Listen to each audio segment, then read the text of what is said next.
It's hard to breathe, but that's alright. Hush.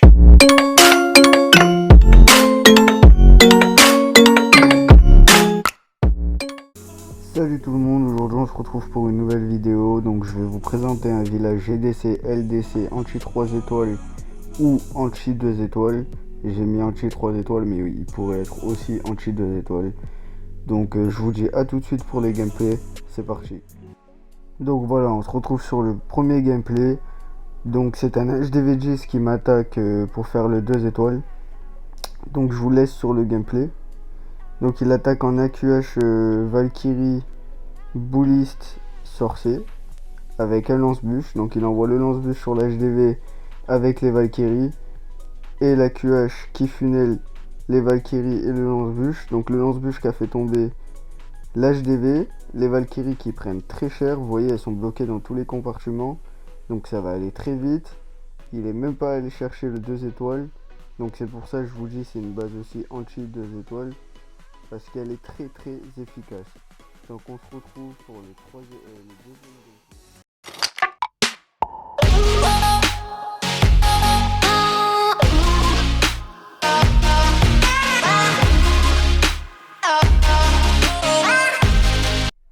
Donc voilà, on se retrouve sur le deuxième gameplay. Donc c'est un HDV12 qui m'attaque.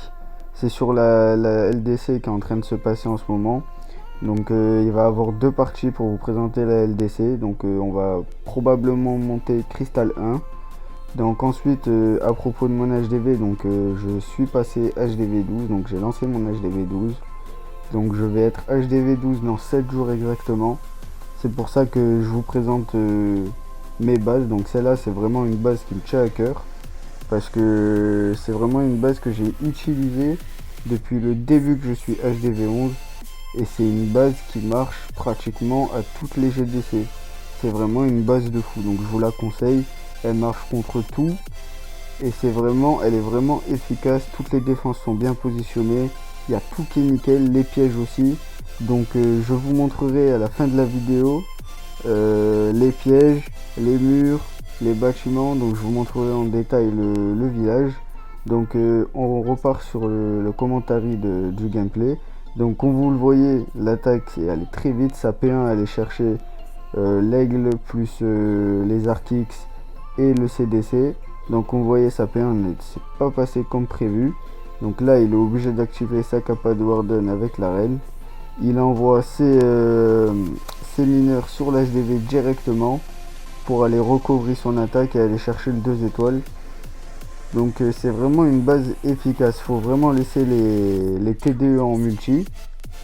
Et faut pas changer les pièges. La base elle a été testée, retestée et retestée.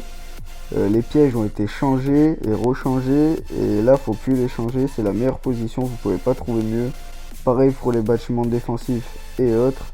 Donc là comme vous voyez il va aller chercher du gros pourcentage. Mais il va pas aller chercher le 3 étoiles. La dernière T2 qui fait le taf, donc les mineurs qui prennent très cher. Donc là il va aller chercher 2-3 pourcentages. Donc on se retrouve sur le troisième gameplay. C'est parti. Donc voilà, on se retrouve pour la troisième partie. Donc c'est un HDV11 qui m'attaque. Donc il m'a attaqué au début pour faire 2 étoiles avec gros pourcentage. Mais au final son attaque s'est pas passé comme prévu. Donc on va mettre en x2, il foudre les anti-aériennes. Donc il attaque en full drag avec un broyeur et ses héros. Donc il a utilisé des potions, héros et troupes.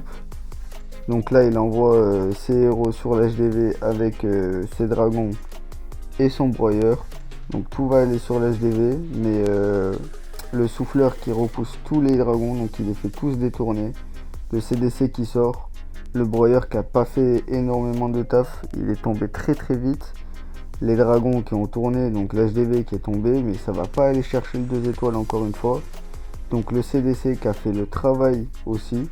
Donc dans le CDC, ce que je vous conseille dans cette base, c'est soit 2 golems de glace ou 2 super gargouilles avec un archer. C'est vraiment les CDC qui sont le plus efficaces en ce moment. Donc on se retrouve pour la fin de vidéo. Je vais vous présenter la base en détail. C'est parti. Donc voilà, on se retrouve pour la fin de vidéo. Donc vous voyez, c'est pas du mytho. La base a vraiment tenu sur cette LDC et sur plusieurs GDC. Donc c'est vraiment une base que je vous conseille. Donc voilà, on va aller voir en détail ce que la base donne. Donc pour moi, l'aigle est vraiment très bien placé avec le CDC collé, donc c'est vraiment énorme. Contre les AQH, c'est un truc de fou. Elle marche hyper bien. Donc contre les golems bullies, ça marche aussi. Contre les ED, ça marche. Contre foudre full sorcière, ça marche aussi. Contre AQH Minogue, la base fonctionne aussi. Donc sur certaines GDC, vous pouvez être perf à cause de bons joueurs. Mais ça arrive très rarement, ou sinon c'est des HDV12 Super Max ou HDV13 qui descendent. Sinon la base est très rarement perf par des HDV11 ou 12 et les HDV12 galèrent dessus. Donc la base, voilà, je vais vous montrer. Donc vous pouvez screeder, la reproduire. Donc c'est vraiment une base qui marche de fou. Je vous la conseille. De toute façon, toutes les bases que je vous présente dans la chaîne, elles sont performantes et c'est pas des bases connues. Si vous avez aimé la vidéo, abonnez-vous, likez ou mettez votre avis dans le commentaire. Je vous dis à une prochaine vidéo. Ciao ciao.